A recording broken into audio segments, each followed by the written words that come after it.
Idriss Aberkan est avec nous pour un entretien exclusif sur Mizzen TV où on va parler littérature et poésie.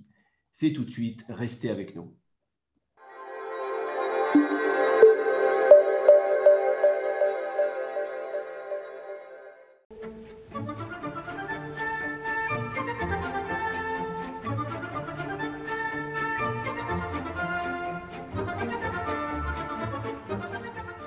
La littérature sauvera-t-elle le monde? Dans un contexte marqué par la pandémie du Covid-19, par les nombreuses crises économiques et par la sinistrose qui semble s'être installée dans les esprits, la question mérite d'être posée. Et pour en discuter avec nous aujourd'hui, nous avons le plaisir d'accueillir sur Mizzen TV Idriss Aberkan. Bonjour Idriss. Bonjour. Alors, je vais vous présenter pour ceux qui ne vous connaîtraient pas déjà. Alors, vous êtes consultant international, vous êtes titulaire de plusieurs doctorats, notamment en neurosciences cognitives. Vous êtes également essayiste, auteur de plusieurs livres, dont certains best-sellers. On va citer Libérer votre cerveau chez Robert Laffont, L'âge de la connaissance chez le même éditeur. Et plus récemment, vous avez été l'auteur de l'ouvrage I, qu'on va présenter tout de suite. I, donc Poésie et théorie, chez Victor Lebrun, un ouvrage que je qualifierais d'atypique et d'expérimental. Alors, ma première question, est-ce que cette présentation de cet ouvrage, I, vous semble correcte? Oui, expérimental, c'est vraiment le mot. C'est un travail de 14 ans. J'ai commencé à écrire les poèmes et les essais qui l'ont constitué en 2006 à l'université de Stanford. Et en réalité, les premières idées m'étaient venues à Cambridge. Mon cousin américain m'avait offert un petit recueil de T.S. Eliot, un des plus grands poètes anglophones du XXe siècle, prix Nobel de littérature en 1948. Et c'était les 4 quatuors, Four Quartets, de T.S. Eliot, qui lui ont valu le prix Nobel. Et il m'avait, je me rappelle, mis un petit mot personnel dans lequel il écrivait « Je pense que ceci est le plus loin où l'Occident n'ira jamais en poésie ». Il avait écrit un peu de cette manière. Évidemment, c'était en anglais, mais il avait dit « Je pense que ces 4 quatuors, c'est un peu la frontière de ce que l'Occident peut produire en matière poétique ». Et j'avais trouvé ça très intéressant. Je les ai donc lus et je me suis intéressé à T.S. Eliot. Et puis, ça m'a emmené très loin. C'est comme un peu tirer sur un fil et puis se rendre compte qu'on a tout un labyrinthe derrière. D'abord parce que je me suis évidemment rendu compte que de ce que T.S. Eliot avait connu d'énormes influences soufis, aussi bien Fridtjof Schion, qui a été initié par la confrérie Alaouia, que Omar Khayyam, que T.S. Eliot a lu à 14 ans. Et encore aujourd'hui, même des spécialistes de T.S. Eliot ignorent ce fait, ou le passent sous silence de façon frontale, ou l'ignorent par simple manque d'analyse des sources. Et c'est pour ça que par la suite, j'ai fait un doctorat même sur le sujet. Mais ce livre de poésie et de critique littéraire, parce que ce sont aussi des essais de critique littéraire, est en fait antérieur à ma thèse. D'accord. C'est un ouvrage très, très complémentaire, justement, entre ces deux dimensions d'analyse littéraire, avec toutes ces formes du sonnet, etc. Et puis, votre propre production personnelle de poèmes de poésie. J'en lirai un passage tout à l'heure. Alors, finalement, la première question que je voulais vous poser, Idriss Aberkan, enfin, la deuxième question plutôt, concernant cette grande problématique, la littérature peut-elle sauver le monde? Avant de se poser cette question, j'ai envie de vous demander quelle est, selon vous, la ou les fonctions de la littérature. À quoi sert finalement la littérature?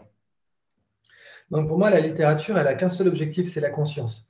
Et c'est valable aussi bien pour la littérature que pour tous les arts, en fait. Les arts ont comme objectif la conscience. C'est aussi, comme vous le savez, selon moi, l'analyse des problèmes de l'architecture moderne qui a été beaucoup critiquée avec dernièrement le mouvement postmoderne, justement. Vous savez qu'il y a un artiste suédois, si ma mémoire est bonne, qui a carrément coulé une reproduction d'une villa du Corbusier dans un fjord pour montrer un peu c'était une installation artistique, donc c'était vraiment une œuvre d'art en soi. Il a repris la villa Savoie du Corbusier, je crois qu'il l'a fait dans un modèle en polystyrène, à l'échelle 1/4, et puis il l'a coulé comme ça dans un fjord pour bien montrer l'échec du fait que cette architecture, mais c'était valable pour d'autres approches de l'art, ne se préoccupait plus du tout de la conscience. Alors que l'architecture est un art appliqué, bien sûr, donc elle a des fonctions très précises à remplir. Et Le Corbusier avait même lancé cette idée de machine à habiter. Mais justement, cet abandon, cette faillite de la conscience, c'était ça finalement qui avait été représenté par cette œuvre d'art d'une villa coulée en plein milieu d'un fiord. Toute forme d'art, et j'ai vraiment voulu prendre l'architecture dans ce cas précis pour bien rappeler que même quand c'est appliqué, parce que la poésie est beaucoup moins un art appliqué, elle peut être appliquée, on le sait, quand on fait par exemple un éloge. Donc là, dans 3 mois, je vais avoir l'honneur de publier un éloge au mathématicien John Conway, un poème que j'ai conçu pour lui. Il m'a été commandé par une revue de mathématiques donc en anglais. Plus le poème a été écrit en anglais à John Conway. Donc là, c'est une forme d'art appliqué. Donc on peut aussi appliquer la poésie. Mais en architecture, on voit bien que l'application souvent prend le pas sur l'art. Et malheureusement, l'oubli de la conscience peut donner lieu à ce genre de faillite. Donc, j'ai voulu rappeler que toute forme d'art, qu'il soit plastique ou littéraire ou appliqué, doit avoir la conscience au cœur. D'accord, donc la conscience, le développement de la conscience. Alors peut-être une petite question qui peut faire le lien avec vos travaux sur le cerveau. Est-ce que la littérature fait-elle du bien au cerveau de l'être humain? Est-ce que c'est des choses qu'on a quantifiées ou pas? Oui, la réponse est en fait, même expérimentalement, oui. En particulier quand on relit. Et on le sait aussi sur des films ou sur des séries, le fait de regarder à nouveau un film dont on connaît la fin est relaxant. Ça réduit la production de cortisol, on sait aujourd'hui qu'on a une sorte de pandémie mondiale d'hypercortisolémie, puisque dans les villes, on a tendance à maintenir un niveau de cortisol trop élevé à travers la journée. C'est un des problèmes de la vie en ville, un des problèmes de rythme circadien. On va au lit avec un taux d'hormones de stress trop élevé et on se réveille avec un taux d'hormones de stress pas assez élevé. C'est typiquement cette sensation de se réveiller fatigué et d'aller au lit sans pouvoir dormir. Ça, c'est un problème qu'on a en ville à cause de la pollution lumineuse, de la pollution acoustique, et puis même du rythme de vie du citadin qui est stressant de façon assez prolongée. Eh bien, regarder une série dont on connaît déjà le dénouement, regarder un film dont on connaît déjà le dénouement, lire, bien entendu, une histoire dont on connaît déjà le dénouement, c'est un cas évidemment particulier de la question que vous m'avez posée, mais on a des cas comme ça expérimentalement confirmés en neurosciences et en psychologie où lire en fait fait du bien au corps, réellement augmente l'espérance de vie, parce que c'est ça le fait d'avoir moins de cortisol au moment de dormir, eh bien sur 1 an, sur 10 ans, va augmenter l'espérance de vie des gens. D'accord. Alors justement, peut-être en partant de cette description que vous venez de faire, peut-être extrapoler un peu, et j'avais envie de vous demander, Idrissa Berkane, si finalement l'époque dans laquelle nous vivons, qui est saturée de nouvelles technologies, l'emprise dans la vie des individus en termes, enfin au niveau du temps que cela peut prendre, des réseaux sociaux ou de toutes sortes de technologies, cette sorte de surrationalisation de notre monde hyper technologique n'a-t-elle pas finalement, ou n'est-elle pas, la question reste ouverte, n'est-elle pas en train de tarir finalement ce sens de la production artistique, ce sens de l'imaginaire qui nourrit lui-même l'art, la poésie, la littérature? Est-ce que cette hyper-technologisation n'est pas en train d'obstruer justement une dimension essentielle de la condition humaine qui est la production artistique, voilà. Alors heureusement, on voit qu'en fait, à travers les âges, la production artistique a une sorte de palpitation, surtout dans les changements d'époque, où justement, c'est quand il y a des excès d'inconscience, d'asservissement des populations. Je pense à la révolution industrielle. Quand on a des excès comme ça dans l'assommement des personnes et de leur conscience, c'est souvent là qu'on voit des rebonds artistiques majeurs. T.S. Eliot était un très bon exemple de cela. L'observation de Londres, de la Londres moderne, et c'est un peu pareil chez Apollinaire. Apollinaire voit Paris moderne, voit la Tour Eiffel, contrairement à Guy de Maupassant. On pourrait le simplifier comme ça. Guy de Maupassant était complètement contre la Tour Eiffel. Il pensait qu'elle défigurait Paris. Il avait mené une pétition pour la faire démonter. Il était contre aussi, bien sûr, la digue qui va mener jusqu'au Mont Saint-Michel. Il pensait, pareil, que ça défigurait le Mont Saint-Michel, et puis que ça détruisait tout son mystère. Puis ensuite, on a eu une vague d'auteurs qui étaient à l'opposé de ça, donc notamment Apollinaire, notamment T.S. Eliot. Et on a eu un extrême, par exemple le mouvement des vorticistes, des futuristes, avec Marinetti, qui avait publié dans le Figaro, et puis Boccioni. Boccioni, on le connaît en Europe, j'essaie de retrouver. Il est sur certaines pièces de 20 centimes. J'en ai pas une sous les yeux, mais en euros, il est sur une de ces sculptures, les formes uniques de la continuité dans l'espace, que je cite dans le livre. Alors, je mets sa sculpture dans le livre. C'est une des premières images qu'on voit dans le livre. Donc, c'est celle-ci. Et justement, la question que vous avez posée est très instrumentale du livre, puisque là, on a le Balzac par Rodin. Ah, pardon, là, c'est Boccioni. Et là, c'est le Balzac par Rodin. Et justement, c'est deux attitudes complètement différentes vis-à-vis du sujet, puis même de l'industrialisation. L'homme marchand de Boccioni, qui s'est beaucoup inspiré de Rodin, mais c'est en fait une sorte de fusion de l'homme et de la machine. C'est quand on voit la sculpture, je la rapproche un petit peu, hein, mais je vous encourage à la regarder, il y a plusieurs fonds, plusieurs bronzes. L'idée de Boccioni, ça préfigure un peu le transhumanisme, c'est finalement l'homme est devenu inférieur à la technologie.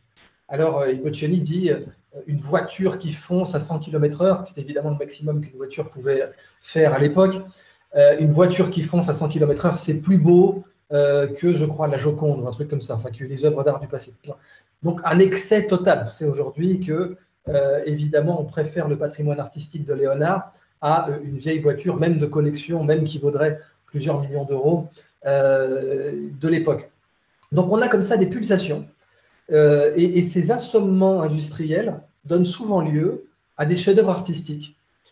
Céline, par exemple, Céline, qui voit les tranchées de la guerre de 14, qui voit les horreurs du monde colonial et qui va produire un chef-d'œuvre littéraire. Donc, très souvent dans l'histoire, et ça dépasse largement la révolution industrielle et l'ère moderne, hein, on voit que plus on vit une période d'assommement de la conscience, plus on voit renaître la littérature des cendres de la conscience avec un chef-d'œuvre littéraire bien particulier, que ce soit Boccace pour le Décaméron avec la crise de peste en Europe, que ce soit Dante avec toutes les guerres qu'il a connues et sa capacité de s'élever comme ça des horreurs de son temps. Et on le voit assez systématiquement. Donc, T.S. Eliot, c'est s'élever des horreurs de la Londres industrielle. Céline, c'est s'élever des horreurs des tranchées. Camus, c'est s'élever de la guerre d'Algérie. Donc, je pense qu'au contraire, la littérature est, comme dit l'auteur Nassim Nicolas Taleb, anti-fragile. C'est-à-dire que plus elle est attaquée par les conditions de vie, quand je dis attaquer, c'est la conscience, quoi. Plus on abrutit les gens, en fait, plus on a tendance à voir des auteurs émerger de cet abrutissement. Est-ce que vous diriez, alors il y a souvent une observation qui est faite sur le fait que comment dire, la saturation d'images, d'animés ou d'images en général, notamment chez les plus jeunes, serait devenue invasive dans leur cerveau et d'une certaine manière serait en train de phagocyter leur imaginaire en le déterminant, en le formalisant. Est-ce que ce type de réalité qui correspond à une consommation de tous, des jeunes ou des moins jeunes, est-ce que c'est un risque pour l'imaginaire des plus jeunes, des enfants et donc des adultes qu'ils vont devenir? Alors, c'est une très bonne question. Et là, encore une fois, vous allez avoir l'impression que je réponds toujours par la même réponse, c'est-à-dire la conscience. Mais c'est même un point de vue qu'on retrouve dans le yoga, qu'on retrouve dans la spiritualité, plusieurs spiritualités orientales. Je voyais dernièrement une vidéo de Sadhguru, là, ce maître yogi, qui parlait de l'importance de mettre de la conscience dans toutes nos actions. Aujourd'hui, on peut voir cette saturation comme un résultat de l'hyperconnexion du monde, qui a été évidemment analysée même par des gens comme Latour, ou des sociologues aussi bien que par des technologistes, qui voient que concrètement, à la première Renaissance, on avait l'imprimerie, on avait les travaux notamment d'Al-Andalus, les traductions arabes des auteurs grecs avaient amené un niveau d'interconnectivité qu'on n'avait pas retrouvé depuis la Méditerranée romaine, où on pouvait avoir des échanges intellectuels entre, par exemple, l'interconnexion, elle a elle aussi vécu par vagues. On a vu à l'âge de bronze une première mondialisation méditerranéenne, ensuite elle s'effondre d'un coup, presque en une génération, avec quelques survivants comme l'Égypte antique, qui était déjà ultra connectée. Ensuite, elle remonte avec les hellénistiques, et donc ce qu'on appelle, nous, la Grèce antique, qui venait déjà d'immigrer en Grèce. Et puis, elle s'effondre à nouveau, après Alexandre le Grand. Elle revient avec la Rome antique. Et déjà, on voit, par exemple, on oublie que le Panthéon, par exemple, à Rome, avait été le fruit d'un architecte arabe, Apollodore de Damas. Apollodore de Damas, c'est un immense architecte arabe, et c'est lui qui a introduit le dôme dans l'architecture occidentale. Le dôme vient du Panthéon, et c'est Apollodore de Damas qui l'arrive, Apollodore de Damas qui est un nabatéen, donc Pétra, la ville de Pétra. Et donc on voit déjà ces interconnexions, on voit les empereurs romains qui ne sont plus issus de la péninsule italique, avec notamment Adrien, qui est espagnol, Marc Aurèle, etc. Bon. Et puis ensuite ça s'effondre à nouveau, et puis ça revient avec la Renaissance, et aujourd'hui on est dans un nouvel élan d'interconnectivité qui est venu avec les révolutions industrielles. Et à chaque fois, ce que l'on observe, c'est qu'effectivement, soit on a une saturation, soit on a une conscience qui s'élève de cette interconnectivité, qui crée des médias à la hauteur de cette ultra-connexion. Et on voit, encore une fois, des chefs-d'œuvre littéraires. Alors moi, je pense à un roman notamment qui est trop méconnu, mais que je considère comme un chef-d'œuvre absolu de la littérature contemporaine et que je cite dans I, c'est Karakouche d'Idriss Shah. Idriss Shah, qui est un grand maître soufi, et pareil, entre Orient et Occident, puisqu'il est enterré à Londres. Il est enterré au cimetière de Brookwood à Londres. Sur sa tombe, il est marqué « Ne regarde pas trop mon apparence, mais prends ce qu'il y a dans ma main ». Et il est enterré dans un cimetière industriel londonien. C'est assez marquant. Brookwood, c'était une de ces nécropoles industrielles qui venaient de la surpopulation de Londres. C'est vraiment un de ces cimetières industriels qui ont été créés avec une arrivée de chemin de fer direct parce que Londres était en train de devenir surpeuplée et donc produisait trop de dépouilles. Et c'est là qu'il s'est fait enterrer alors qu'il est né à Simla en Inde. Et Karakouche, c'est un biopic, on pourrait dire, un roman biographique romancé de Massoud. Donc ça suit le commandant Massoud. Et ce qu'on voit dans Karakouche, c'est une conscience de l'interconnexion. À l'époque, il y avait une option dans Google Books pour bien voir ça. Google Books offrait l'option de voir les lieux qui étaient cités dans le livre sur une carte. Donc, on pouvait ouvrir la carte de tous les lieux cités dans le livre. Et ce qu'on voyait avec les romans de cette époque, et c'était aussi bien valable avec Doris Lessing qu'avec Idriss Shah, qui était donc un des mentors de Doris Lessing, qui a eu le prix Nobel de littérature, c'était un très grand nombre de lieux, avec évidemment une concentration sur l'Afghanistan, parce que le roman se passe en Afghanistan, mais un très grand nombre de lieux, ça allait de l'Australie jusqu'à, alors ça vous parlait de Scottsdale en Arizona, où étaient développées les radios de la CIA avec Motorola, ça vous parlait bien sûr du KGB à Moscou, et ça vous parlait de différents centres de propagande russe à l'époque en Australie.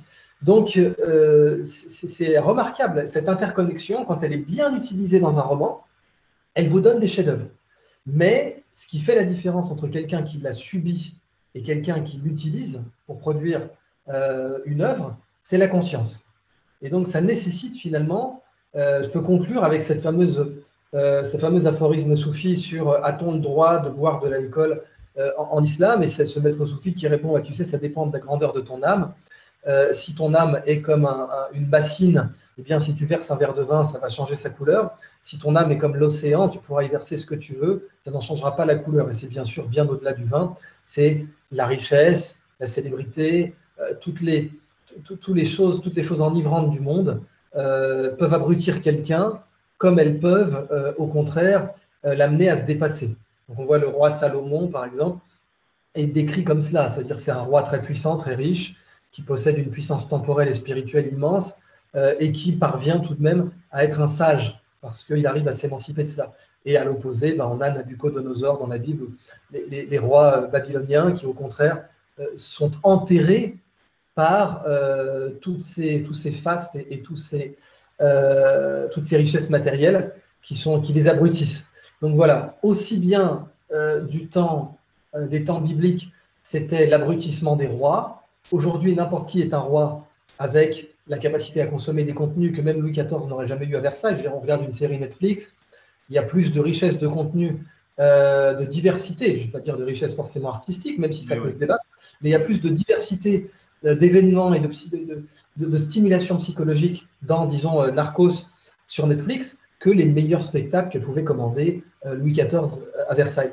Donc, cet abrutissement viendrait d'un déficit de conscience, encore une fois. Si on fait l'effort de s'élever au-dessus de cette immense diversité technologique, d'images, de jeux vidéo, etc., bah, je vais terminer sur cette excellence, ce jeu vidéo que je ne cite pas dans I, mais qui est considéré comme un des meilleurs jeux vidéo de l'histoire du genre, qui est The Witcher 3, et dont les Polonais étaient tellement fiers qu'ils l'ont offert comme cadeau diplomatique à Barack Obama. Donc, quand Barack Obama était allé rencontrer les frères Kaczynski, eh bien, qui étaient Premier ministre et président de la Pologne, il lui avait remis un DVD, enfin un Blu-ray de The Witcher 3. Et c'est un chef-d'œuvre vidéoludique avec une maîtrise de la narration et une maîtrise du sujet qui est extraordinaire. Et pourtant, il utilise bien sûr tous les codes du jeu vidéo avec ce qu'on pourrait voir comme un certain abrutissement. Demain, on aura peut-être la réalité virtuelle là-dessus. Donc voilà, conscience ou pas conscience, c'est vraiment ça la question.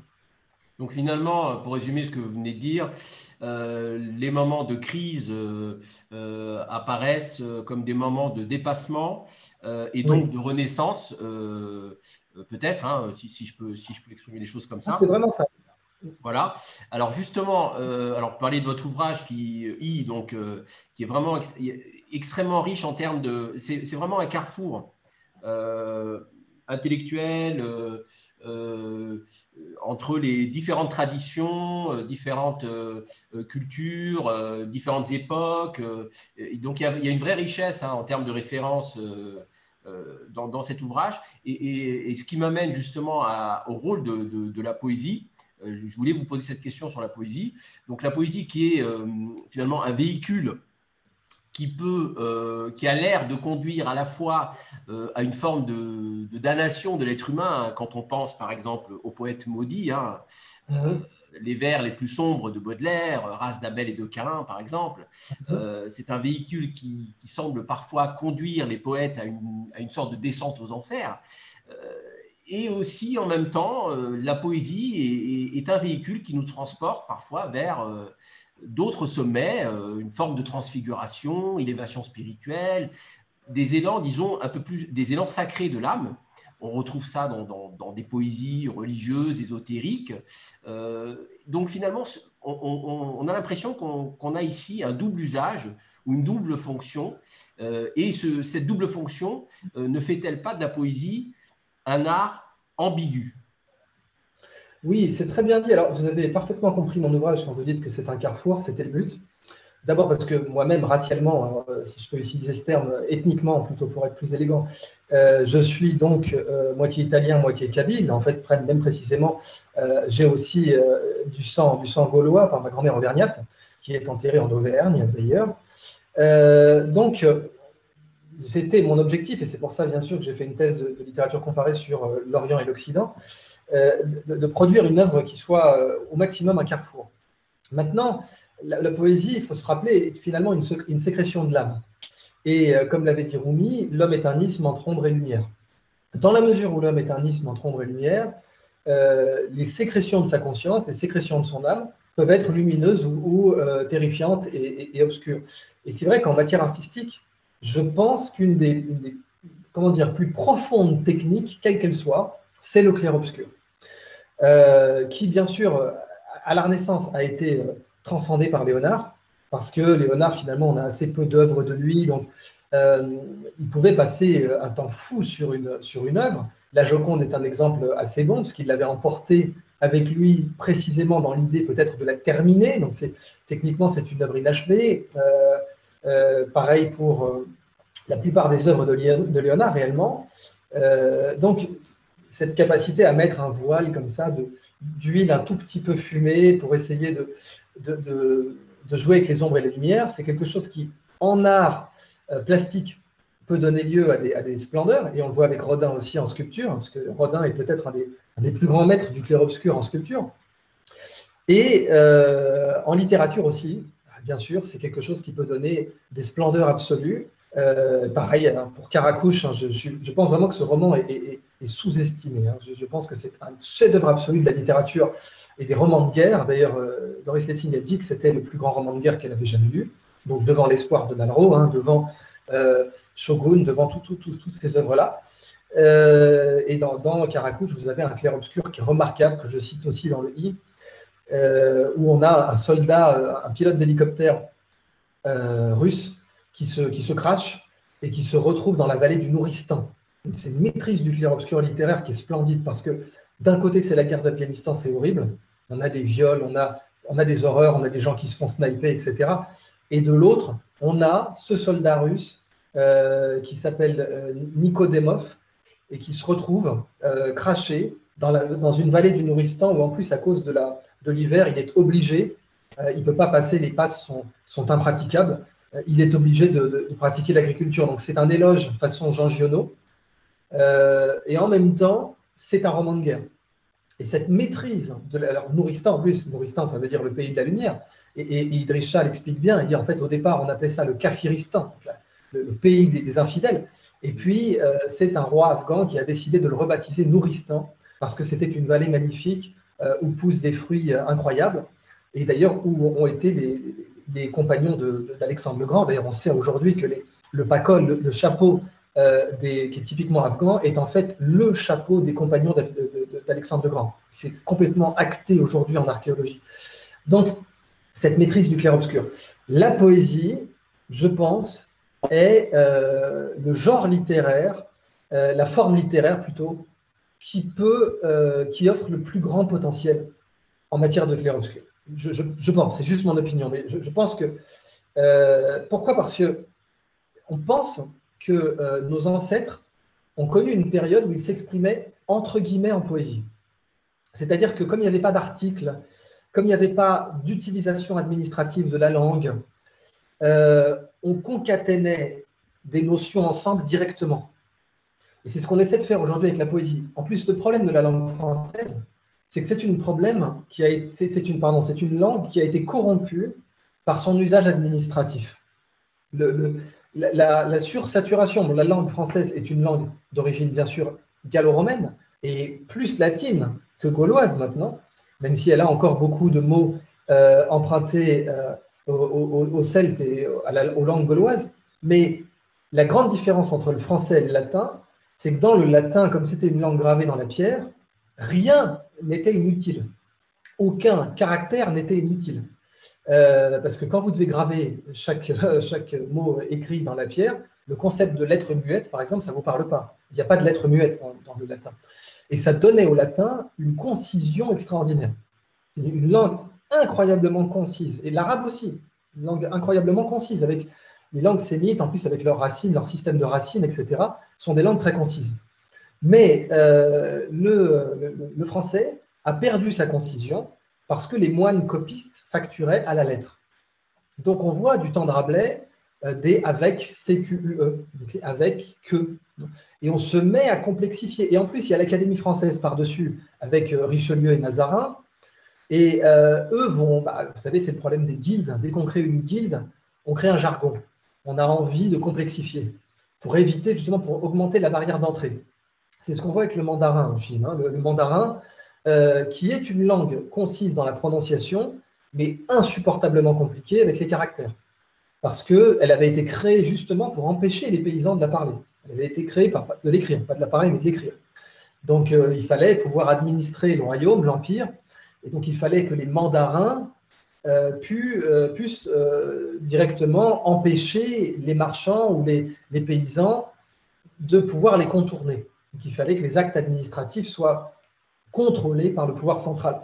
Et ça a complexifié la langue. Donc le français a eu ce handicap-là, en fait, ce que Gide appelle la poésie encoturnée, la muse encoturnée, avec toutes les bottes, etc., qu'on n'a pas dans le latin, qui a une poésie extraordinairement simple. Et bien, sans doute nos ancêtres, les proto-indo-européens pour les occidentaux, les sémites, on le voit, bon là ça a heureusement perduré, la plupart des langues sémites ne se sont pas trop complexifiées avec le temps, parlaient dans ce que nous aujourd'hui on appellerait de la poésie, c'est-à-dire des concaténations directes de notions, de concepts, Peut-être que pour dire amour, il disait directement, par exemple, feu et cœur.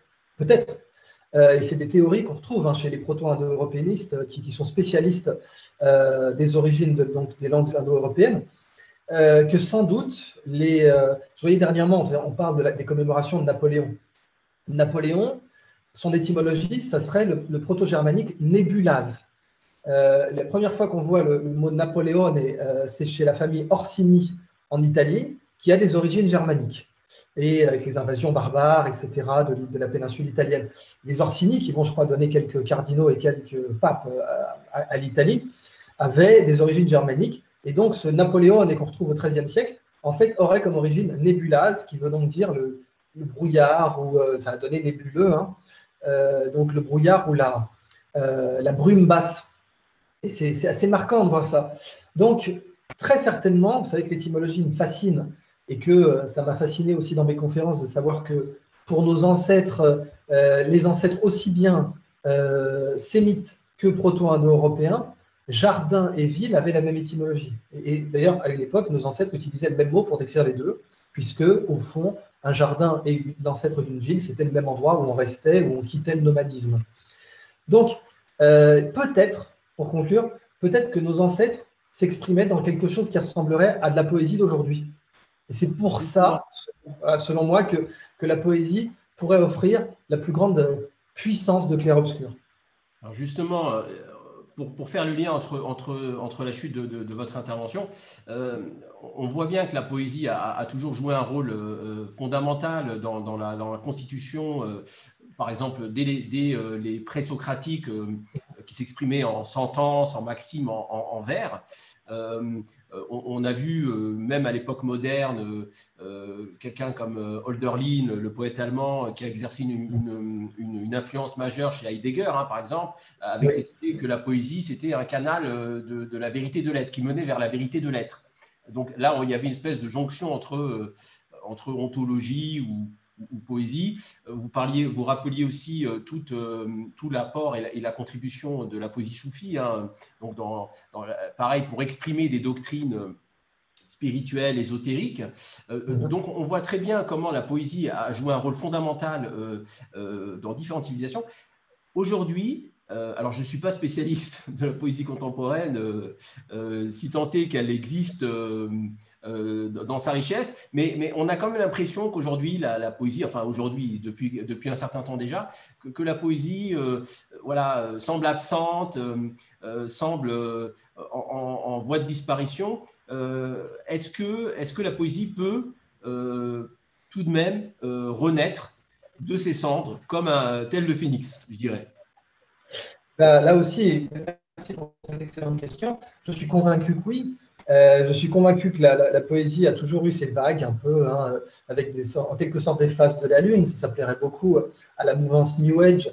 Et puis, pour être plus rigoureux, à René Guénon, avec les Kali Yuga, les grands âges de l'humanité. Je suis convaincu qu'on va vers un âge de la conscience et qu'on a eu quelques grands frémissements forts, un soubresaut fort, même en poésie, avec bien sûr la Beat Generation, et puis des auteurs ésotériques comme Castañeda, des personnes comme ça. Donc on va voir avec l'excès de matérialisme aujourd'hui, par exemple en Chine, est déjà en train de produire de grands artistes. Et déjà en Asie, cette pulsation plutôt permanente entre, vous savez, la Chine, hein, ils ont cette belle parenthèse entre le taoïsme, qui est beaucoup plus élitiste, qui n'est pas élitiste intrinsèquement, mais ça semble intéresser… C'est ésotérique, hein. C'est très gnostique. Oui, c'est très gnostique, mais même d'un point de vue purement sociologique, quoi, ça semble intéresser une frange plus réduite de la population chinoise. Voilà. Et en même temps, bien sûr, le confucianisme, qui était plutôt un ordre social. Alors, on sait que d'ailleurs, physiquement, il y avait vraiment la même oscillation entre Lao Tzu et Confucius. Quand vous dit maître Kong, c'est que ça veut dire maître Kong. Il y avait un peu les mêmes clashs, j'ai envie de dire, qu'entre Platon et Diogène.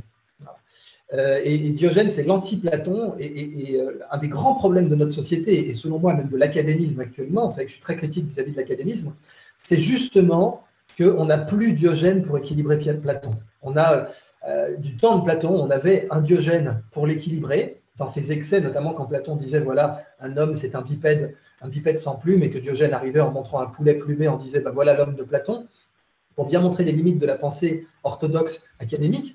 Et on n'a plus ça aujourd'hui, c'est à mon avis un des grands problèmes de l'académisme actuel, il faudrait plus de Diogène. Ben, on l'a déjà dans la société chinoise.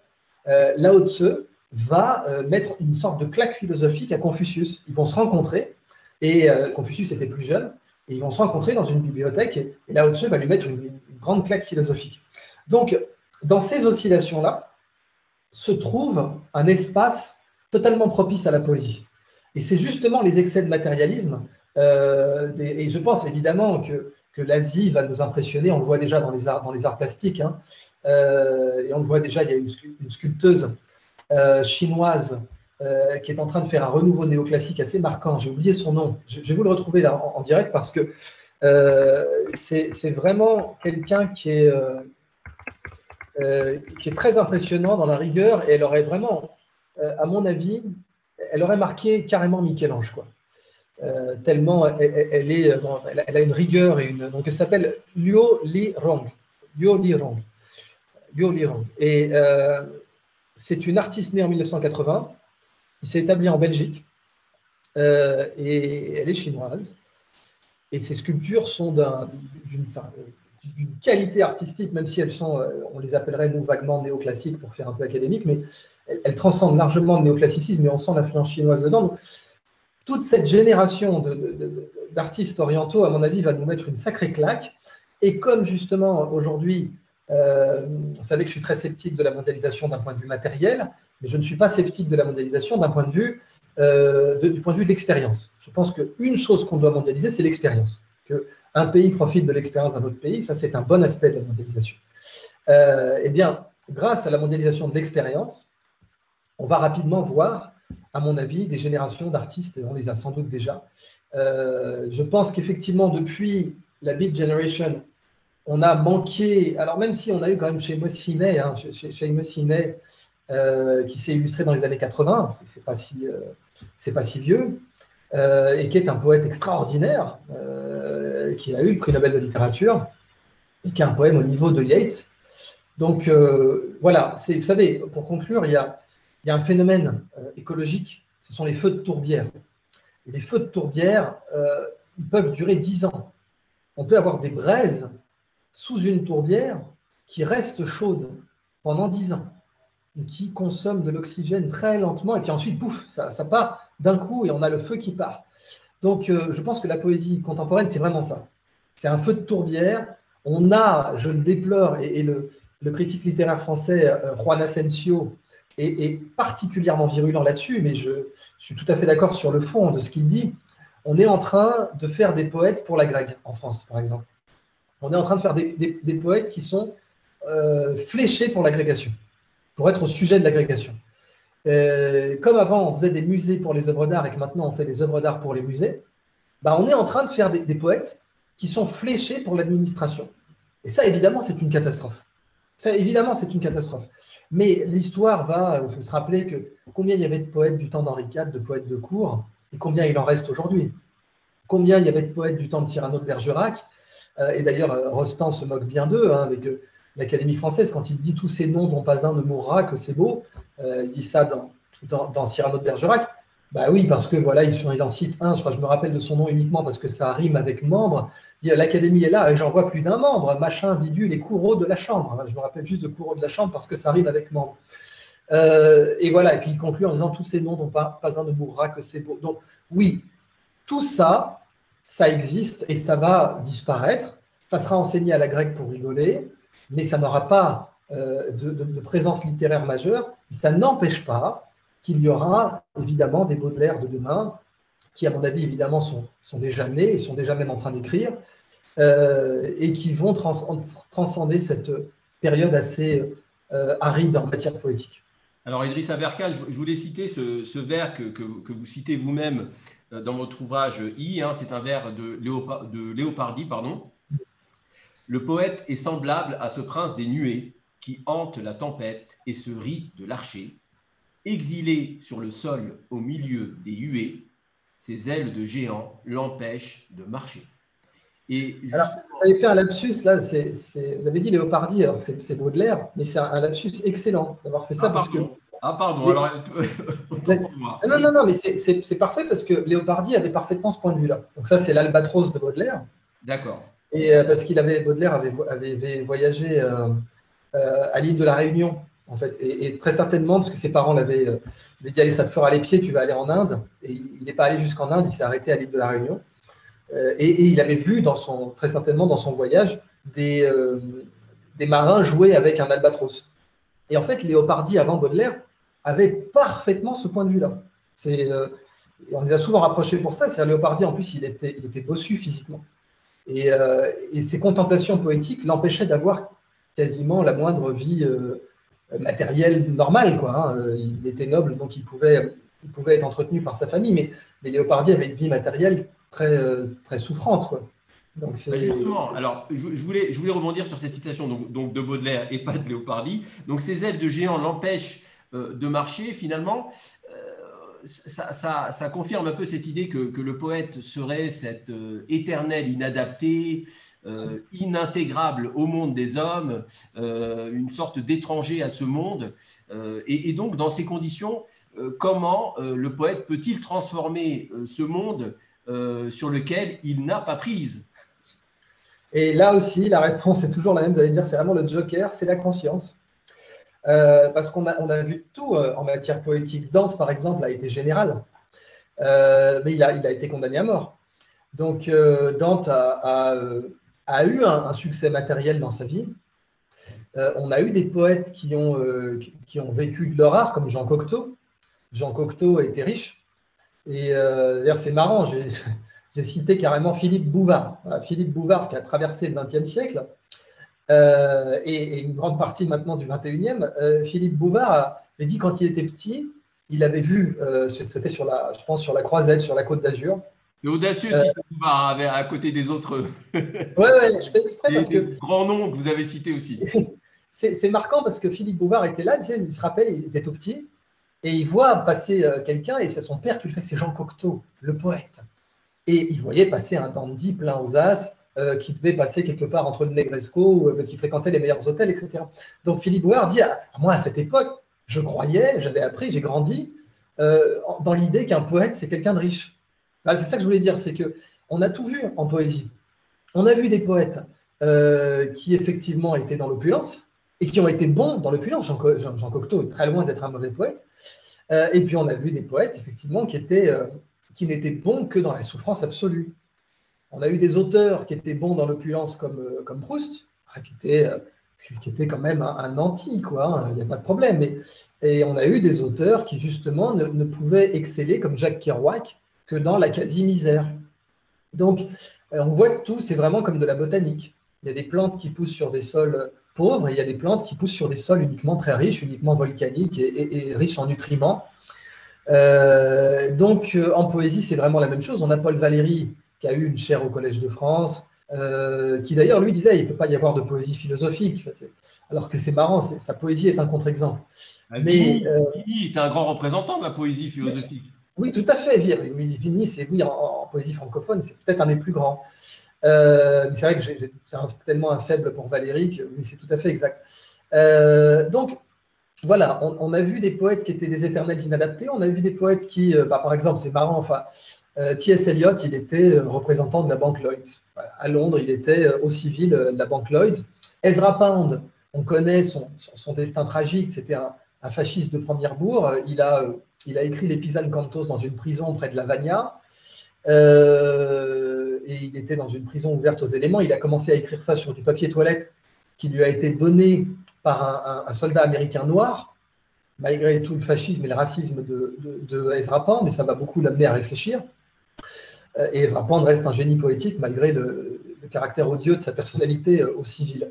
Donc voilà, on voit toute une grande diversité. Est-ce que le poète est destiné à être un inadapté? Je pense qu'en réalité non, puisqu'on a Rumi. Alors Rumi, c'est marquant parce que finalement, lui, il s'est fait un peu détruire par son maître. Rumi était un grand académique au départ, qui était enterré de livres. Et Shamsi Tabriz vient le voir et le bouscule complètement dans ses certitudes académiques, à la Diogène face à Platon. Et c'est ça qui va convertir Rumi. Donc pour Rumi, c'est justement un excès d'adaptation au monde qui va lui être reproché. Et puis pour d'autres poètes, ça va être le contraire. Et je peux terminer, quand je disais la conscience, on peut prendre Rimbaud. Rimbaud, il grandit dans un monde industriel, moche, Charleville-Mézières industriel, et il dit, je voyais, c'est les illuminations, je voyais clairement une mosquée au lieu d'une usine. Donc c'est en projetant sa conscience sur le monde glauque, c'est pareil pour Edgar Poe. Pour ça d'ailleurs que tous ces poètes vont adorer Poe, hein. Baudelaire va adorer Poe, et Rimbaud va adorer Baudelaire, parce qu'ils avaient la même pratique, c'est-à-dire projeter le sublime sur le glauque. Et Poe, les poèmes de Poe, c'est extraordinairement lumineux. Enfin, autant les nouvelles de Poe sont glauques, autant les poèmes de Poe, c'est tout petit en plus, les poèmes complets d'Edgar Poe, ça se lit en une journée. Hein. Et Al-Araf, on oublie hein, quand on parle de choc des civilisations qu'un des plus grands poèmes d'Edgar Poe, qui est le plus grand poète américain, c'est Al-Araf. Et ça commence par. Comment dire, c'est une boule à facettes le truc. Hein, c'est de la lumière dans toutes les directions, Al-Araf. Donc voilà, projeter cette conscience sur le globe du monde, ça pourrait être aussi l'antidote du poète.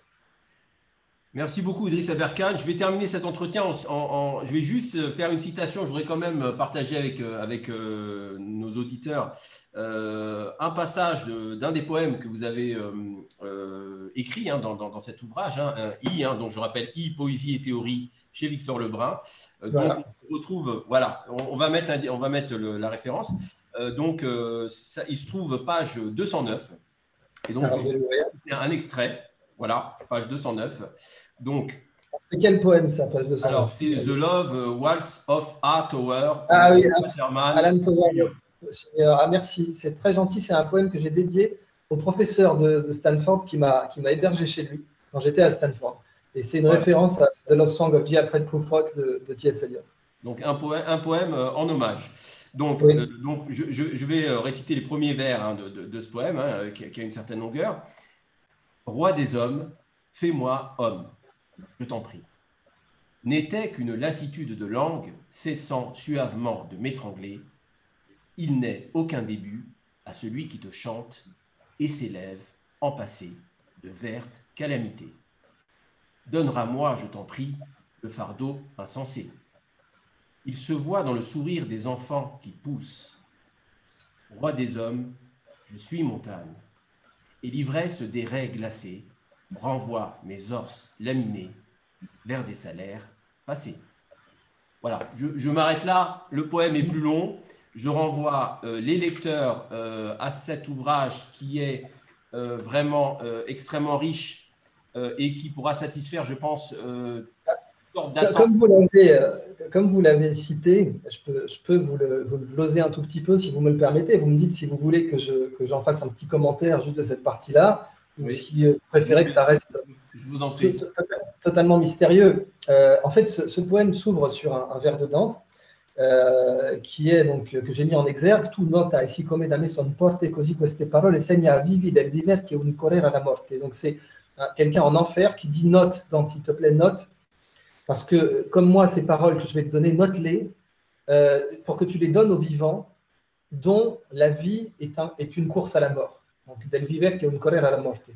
J'avais vu donc Alan Tower Waterman Jr., c'est un professeur d'université qui m'a hébergé quand j'étais à Stanford et je vivais chez lui, on bouffait ensemble. Il m'a fait découvrir des tas de bons films comme Casablanca ou Le Faucon Maltais.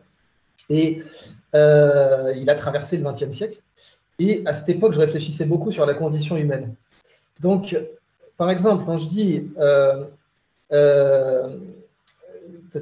oui, donneras-moi, je t'en prie, le fardeau insensé. Donc, donneras-moi, c'est pour le côté ivre un peu du passé, une sorte d'impératif futur. Donneras-moi, impératif futur. Ça n'existe pas, l'impératif futur en français. J'ai voulu créer un impératif futur. Donneras-moi, je t'en prie, le fardeau insensé. Ça, c'est une référence au Coran. Dans le Coran, on a ce passage qui dit on est allé voir les montagnes pour leur proposer le dépôt et elles n'en ont pas voulu. Même les montagnes n'en ont pas voulu. Donc le fardeau insensé, c'est ça. C'est le fait d'être un humain. C'est le libre arbitre. C'est ça le fardeau insensé. Donc il se voit dans le sourire des enfants qui poussent.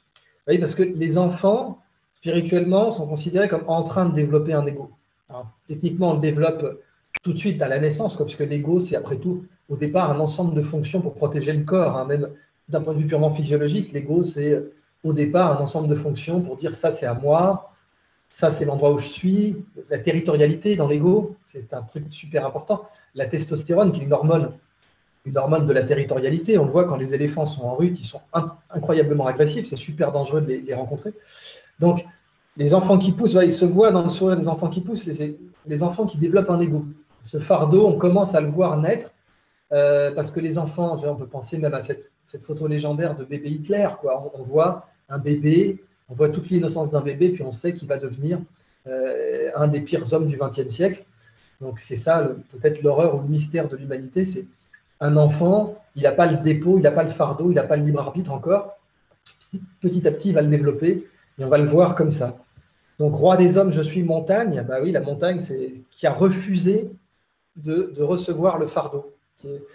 Et voilà, alors renvoie mes ors. Mes ors, c'est très bien d'avoir prononcé comme ça. Les ors au pluriel, laminés, parce que l'idée, c'est qu'en fait, l'or, ça vient très certainement géologiquement pour les chercheurs d'or, ça vient comment on appelle ça, des moraines. Voilà, une moraine, c'est le terme géologique. Il y en a un glacier qui coule comme ça d'une montagne et qui va laminer de l'or. Et la plupart des chercheurs d'or, avant bien sûr les moyens industriels, quand je parle de l'or pailleur à l'ancienne, ils allaient chercher l'or comme ça. Donc ils partaient de la montagne et ils cherchaient les glaciers qui avaient limé la montagne pour faire sortir de l'or. Donc des ors laminés vers des salaires passés. Bien sûr, le salaire, ça vient du sel. On payait les soldats avec du sel. Donc voilà quelques glosses sur ce passage. Merci beaucoup de l'avoir cité. C'est une très belle exégèse donc de ce poème. Hein. Je rappelle que ce poème que j'ai lu, enfin cet extrait est tiré de l'ouvrage, on va remettre la référence, donc Poésie et théorie chez Victor Lebrun. C'est votre dernier livre, Idriss Aberkane. Merci beaucoup d'en avoir discuté avec nous sur Mizzen TV. Merci à tous de nous avoir suivis et j'aurai le plaisir de vous retrouver très prochainement sur Mizzen TV. Merci à vous. Je dois vraiment témoigner du fait que vous avez une excellente compréhension de mon ouvrage. Vraiment. Merci beaucoup. À très bientôt. Merci. À bientôt.